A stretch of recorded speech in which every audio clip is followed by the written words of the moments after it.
भटली कुसनपुरी रे थिबा इराशिष आचार्यଙ୍କ बासभवन रे भटली विधानसभा विभिन्न ग्रामर शताधिक बीजेडी कर्मी बीजेपी रे आज दिन 11 योगदान कले।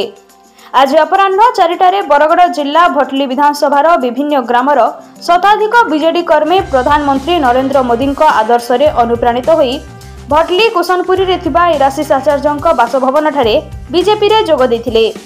बीजेपी रो भटली मंडल सभापति अच्युत बुधिया, बीजेपी जिला संपादक अक्षय नायक, सोनालिका अग्रवाल, क्षीरोद्र प्रधान, पवित्र महापात्र, अजित नंद, गुणनिधि साहू, विश्वजित साहू प्रमुखों उपस्थिति रे भटली विधानसभा पाणीमोरा, दुआनपाली, करंडोला, झिकझिकी, झर, काशीपाली आदि विभिन्न ग्रामर बीजेडी दलर शताधिक महिला और पुरुष कर्मी योगदान करथिले।